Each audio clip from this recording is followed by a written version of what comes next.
নমস্কাৰ বন্ধুসকল, স্বাগতম জনাইছোঁ আপোনালোকক মোৰ ইউটিউব চেনেললৈ। এটা বিশেষ টপিকৰ ওপৰত ভিডিঅ'টো বনাবলৈ লৈছোঁ আৰু এই বস্তুটো আপোনালোকৰ সকলোৰে বাবে ইম্পৰ্টেণ্ট হয়। আপোনালোকে যদি চাকৰি কৰি আছে, আপোনালোকৰ ঘৰৰ কোনোবাই যদি চাকৰিৰ কাৰণে পঢ়ি আছে বা আপোনালোকৰ কোচিং কৰি আছে, আপোনালোকে যিহেতু চাকৰি এটাৰ কাৰণে আপোনালোকে কোচিং কৰি আছে, চ' চেণ্ট্ৰেল গভৰ্ণমেণ্টৰ চাকৰি হওক বা ষ্টেট গভৰ্ণমেণ্টৰ চাকৰি হওক, এটা ডাঙৰ কথা, যিটো এটা ভয়াৱহ কথা, সেইটো হৈছে নেশ্যনেল পেঞ্চন ছিষ্টেম। আপোনালোকে চাকৰি যোনখিনিয়ে 1 ফেব্ৰুৱাৰী 2005 পিছত চাকৰিত সোমাইছিলে, তেওঁলোক NPS-ৰ অধীনত পৰে। আৰু এতিয়া বৰ্তমান যিখিনিয়ে চাকৰিৰ বাবে পঢ়ি আছে, আপোনালোকেও যদি চাকৰিত সোমায়, আপোনালোকে NPS-ত আপোনালোকে পঢ়িব। এতিয়া NPS কি হৈছে আৰু ই ভয়ানক কি কাৰণে? চাওক, NPS হৈছে নেশ্যনেল পেঞ্চন ছিষ্টেম আৰু ইয়াক ইন্ট্ৰডিউচ কৰা হৈছিলে 2004-ত। অসমতো ঠিক সেইদৰে 1 ফেব্ৰুৱাৰী 2005-ৰ পাছত যিসকল লোকে চাকৰিত সোমাইছে, চৰকাৰী চাকৰিত সোমাইছে, তেওঁলোকক NPS-ৰ অধীনত সামৰি লোৱা হয়। এতিয়া NPS-ৰ সলনি আগতে কি আছিলে? 1 ফেব্ৰুৱাৰী 2005-ৰ আগত আছিলে OPS, অৰ্থাৎ old pension system. Old pension ছিষ্টেমত কি আছিলে? আপোনালোকৰ যদি দেউতাহঁত বা মাহঁতে কোনোবাই চাকৰি কৰিছে বা ঘৰৰ পৰিয়ালৰ কোনোবাই কৰিছে, আপোনালোকে জানে, তেওঁলোকে যেতিয়া ৰিটায়াৰ হয়, ৰিটায়াৰ হোৱা শেষ মাহৰ যিটো তেওঁলোকৰ দৰমহা থাকে, তাৰ যিটো বেচিক পে থাকে, ছাপ'জ তেওঁলোকৰ বেচিক পে যদি 50,000 টকা হৈছিলে বা 60,000 টকা হৈছিলে, তাৰে 50%, অ'কে, মিনিমাম 50%, অৰ্থাৎ যদি 50,000 হৈছে, মিনিমাম 25,000 টকা তেওঁলোকে পেঞ্চন পাবই। আৰু এইটো গভৰ্ণমেণ্টে পে' কৰে। তেওঁলোকে নিজৰ ছাৰ্ভিচ কালত কোনো 1 টকাও তেওঁলোকে ক'তো দিব নালাগে এই পেঞ্চনটো পাবৰ বাবে। ৰিটায়াৰ হোৱা পিছদিনাৰ পৰাই তেওঁলোকৰ পেঞ্চন ষ্টাৰ্ট হৈ যায়। চ' সেইটো বস্তু চেছ কৰি কি কৰিলে? 1 ফেব্ৰুৱাৰী 2005-ৰ পাছত চৰকাৰে কি কৰিলে? তেওঁলোকে NPS এখন আনিলে। অ'কে, NPS-ৰ এখন তেওঁলোকে নেশ্যনেল পেঞ্চন ছিষ্টেম এটা আনিলে। এই ছিষ্টেমটোত কি হৈছে? চৰকাৰী কৰ্মচাৰীয়ে নিজৰ চেলাৰীৰ 10% এটা তেওঁলোকে কণ্ট্ৰিবিউট কৰিব লাগে। ছাপ'জ আপোনালোকৰ বেচিক পে যদি আপোনালোকৰ 30,000 টকা হয়, আপোনালোকে 3,000 টকা, অৰ্থাৎ 10%, অৰ্থাৎ 3,000 টকা আপোনালোকৰ কাটি ৰাখে আৰু সেই পইচাটোৰ অনুপাতে ছেম এমাউণ্ট এটা চৰকাৰে দিয়ে। আগতে 10% দিছিলে, অৰ্থাৎ 3,000 + 3,000। এতিয়া বৰ্তমান সময়ত চৰকাৰে 14% আপোনালোকৰ জমা কৰে, কিন্তু অসমত এতিয়াও সেই বস্তুটো হোৱা নাই, 10%-এ কাটি থাকে। তো এই পইচাটো কি হয়? এই পইচাটো NSDL-ৰ জৰিয়তে, NSDL হৈছে নেশ্যনেল ছিকিউৰিটিজ ডেপজিটৰী লিমিটেড, NSDL-ৰ অধীনত PFRDA, অৰ্থাৎ pension fund regulatory and development অথৰিটিয়ে তেওঁলোকে পইচাটো মেনেজ কৰে পেঞ্চন মেনেজাৰ কিছুমানৰ যোগেদি। আৰু এই পেঞ্চন মেনেজাৰখিনি কি হৈছে? বৰ্তমান সময়ত 8টা পেঞ্চন মেনেজাৰ চলি আছে। আৰু এই পেঞ্চন মেনেজাৰকেইটা হৈছে, এটা হৈছে ICICI প্ৰুডেন্সিয়েল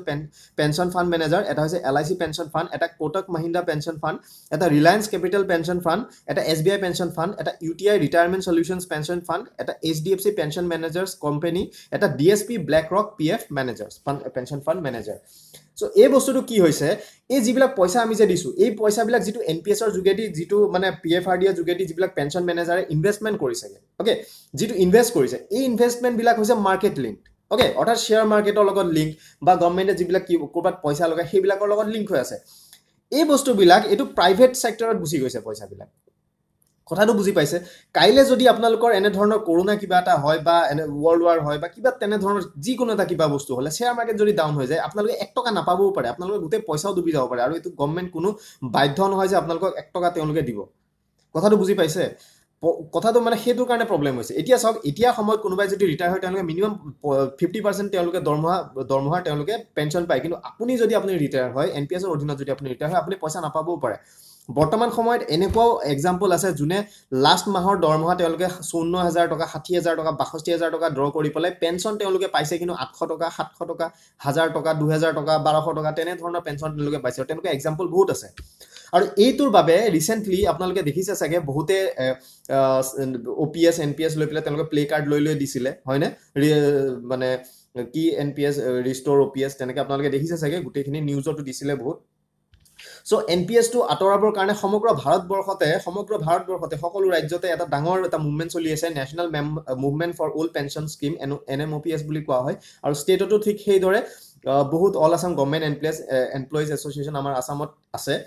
আৰু তেওঁলোকেও গোটেইখিনি চৰকাৰক এতিয়া বৰ্তমান হেঁচা দি আছে বস্তুটো কৰিবৰ কাৰণে, যে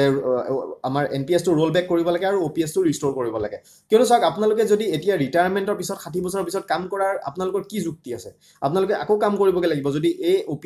OPS-টো যদি ৰিষ্ট'ৰ নহয়। কিয়নো আপোনালোকৰ NPS-ত কোনো ধৰণৰ আপোনালোকৰ গেৰেণ্টিয়ে নাই, আপোনালোকে 1 টকা নাপাবও পাৰে। সেই বস্তুটো কিন্তু আপোনালোকে এতিয়াই ভাবক। কিছুমান মানুহক মই দেখিছোঁ, তেওঁলোকে NPS-ৰ লোকসকলৰ লগত সহযোগ নকৰে। চাওক, আপোনালোকে OPS মেবি পাই আছে, কিন্তু আপোনালোকৰ ল'ৰা ছোৱালী হওক বা আপোনালোকৰ গোটেই ফেমিলিৰ কোনোবা মানুহ, তেওঁলোকে যেতিয়া এতিয়া চাকৰিত সোমাব, তেওঁলোক NPS-ত পৰিব। চ' এই বস্তুটোৰ কাৰণে নিজে OPS পাইছে বুলি আপোনালোকে সেই বস্তুটো ভাবি নাথাকিব। আপোনালোকেও NPS-ৰ কাৰণে আপোনালোকে সহযোগ কৰক সকলো মানুহকে। কথাটো বুজি পাইছেতো আপোনালোকে নিজে OPS পাইছে এইটো বেলেগ কথা কিন্তু আপোনালোকৰ ল'ৰা ছোৱালী আপোনালোকৰ নেক্সট যিবিলাক জেনেৰেশ্যন আছে তেওঁলোকে যেতিয়া চাকৰিত সোমাব তেওঁলোকে NPS ৰ অধীনতে তেওঁলোকে পৰিব সো তেওঁলোকৰ বাবে আপোনালোকে OPS ৰ এই যিটো মুভমেণ্ট আছে এইটোত আপোনালোকে যোগ দিয়ক সো এতিয়া কথাটো হৈছে NPS ত যেতিয়া পইচাটো কাটে তাতে দুটা চইচ থাকে এটা হৈছে অটো চইচ এটা হৈছে এক্টিভ চইচ অটো চইচত আপোনালোকৰ পইচাটো ডাইৰেক্টলি ইনভেষ্টমেণ্টত গুচি যায় মানে যিকিটা 8টা পেনশন মেনেজাৰ আছে পেনশন ফান্ড মেনেজাৰ আছে তেওঁলোকৰ তাতে অটোমেটিক্যালি ডিস্ট্ৰিবিউট হৈ যায় 3টা পেনশন মেনেজাৰে আপোনালোকৰ পইচাটো পায় সো এইটো অটোমেটিক্যালি হৈ যায় বা এক্টিভ চইচ আছে এক্টিভ চইচত আপোনালোকে নিজে নিজৰ পেনশন ফান্ড মেনেজাৰ কিটা আপোনালোকে মানে লব পাৰে ওকে আপোনালোকে সিলেক্ট কৰিব পাৰে আপোনালোকে NPS টো খোলাৰ লগে লগে এটা প্ৰাণ কিট এটা পায় প্ৰাণ হৈছে আপোনালোকৰ পাৰ্মানেন্ট ৰিটায়াৰমেন্ট একাউন্ট নম্বৰ এই একাউন্ট নম্বৰটোতে আপোনালোকৰ পইচাখিনি সোমাই থাকে তো চাওক এতিয়া কথাটো মই কৈছো কি যেতিয়া আপোনালোকে ৰিটায়াৰ হ'বগে 60 বছৰ বয়সত তেতিয়া আপোনালোকে চাওক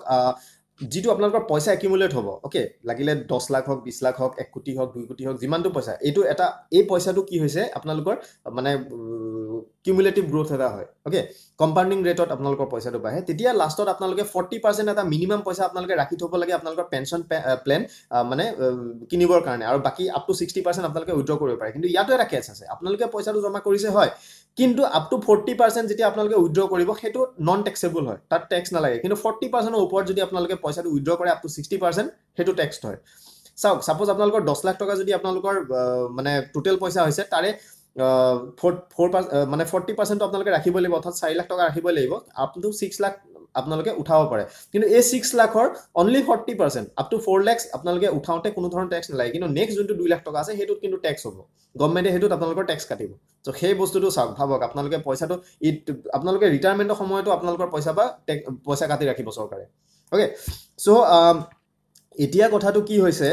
এই যোনবিলাক পইচা চাওক এতিয়া বাৰু ঠিক আছে এইবিলাক কথা বাৰু বাদ দিলো কিন্তু কথাটো কি হৈছে যিহেতু এই NPS ৰ সিস্টেমটো যিবিলাক পইচা কাটে এই পইচাটো কি হৈছে কম্পাউণ্ডিং ৰেটত বাঢ়ি থাকে হয়নে তো মান্থলি আপোনালোকে জানে এতিয়া যিটো পইচা আমি ইনভেস্ট কৰো সেই পইচাটো মাৰ্কেটৰ লগত ৰিলেট কৰি পেলাই যেতিয়া কম্পাউণ্ডিং গ্ৰোথ হয় মাহে মাহে যেতিয়া সোমাব তেতিয়া হেতু মানে এদিনতো মানে আপোনালোকৰ বহুত চেঞ্জেস হ'ব পাৰে ওকে সো এতিয়া কি হৈছে আমি যে মান্থলি পইচাটো কাটি আছো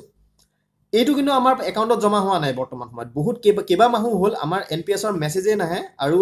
পইচা আমাৰ জমা হোৱা নাই এতিয়ালৈকে কেতিয়াবা দেখিব আপোনালোকৰ ধৰ একেলগে 7টা 8টা মেছেজ আহি যাব একেলগে পইচাটো সোমাইগে সো এই বস্তুটো কি কাৰণে এই বস্তুটোত আলটিমেটলি লছ আমাৰে হৈ আছে আৰু অলপ দিনৰ আগত এটা খবৰ ওলাইছিল যে প্ৰায় 27000 নে 28000 কোটি টকা